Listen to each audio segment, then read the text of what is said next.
Good evening, Helldivers. Tonight, we turn our attention to one of the most pivotal chapters in the Second Galactic War, the tragic fate of the planet Meridia. A world once full of life, now a cautionary tale of the dangers of unchecked Terminid infestation. Let's rewind to the critical moments that led to its downfall. In the early days of Operation Valiant Enclosure, Meridia was chosen as a key location to host the Terminid Control System, or TCS, a bold initiative to curb the Terminid plague. Along the Reta Prime, Fenrir 3, and Turing, Meridia was meant to stand as the last line of defense.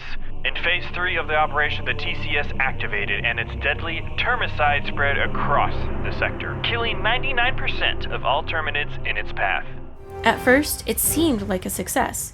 The Terminid plague was contained within the Umlaut sector, but the Terminids were not as easily defeated as anticipated. A small contingent adapted to the termicide, mutating into a more dangerous, resilient form.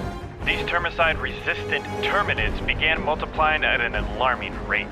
The situation escalated quickly, and by the time Helldivers were dispatched to shut down the TCS, it was too late.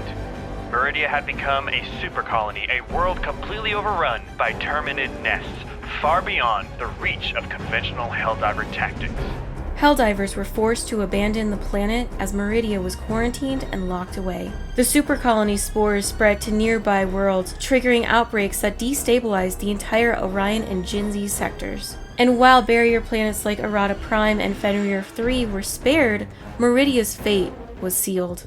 After several failed containment efforts, Super Earth High Command made the ultimate decision. In Operation Enduring Peace, Helldivers injected vast quantities of dark fluid into Meridia's crust, initiating a catastrophic chain reaction. The planet collapsed in on itself, forming a black hole, consuming the supercolony in its entirety. The destruction of Meridia seemed like the end of its threat, until the anomaly known as the Meridian Singularity emerged.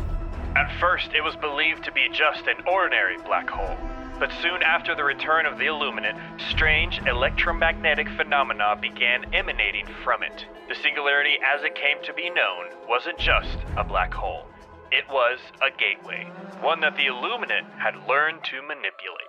In the following months, the situation worsened. The Illuminate began harvesting dark energy from their invasions, using this mysterious power to move the Singularity itself. As it drifted across the galaxy, it obliterated the planet Angel's Venture and continued on its deadly course towards Super Earth. Attempts to stop the Singularity were numerous, but failed. A barrier was erected around the Singularity to slow the Illuminate's influence, but it only delayed the inevitable. By March, the Singularity was heading straight for Super Earth, threatening the very heart of humanity's last bastion. But the Helldivers did not give up. In April, a repulsive gravity field generator was activated in a final, desperate attempt to stop Meridia's destructive path. Though the generator halted Meridia's movement, it was not enough. The device imploded shortly after activation, leaving Super Earth in peril once again. As of today, Station 81 overlooking the Meridian Singularity has gone offline, and the great host of Illuminate ships has invaded numerous innocent planets. High Command has given us the outlook of this invasion, and Super Earth will be reached. Each Helldiver must rise and answer the call to purge as many Illuminate as possible to weaken the inevitable invasion of Super Earth. Helldivers, citizens of Super Earth, this is the time to combine arms and muster your sacred freedom. Remember, Lady Liberty is with us, and our freedom will never die.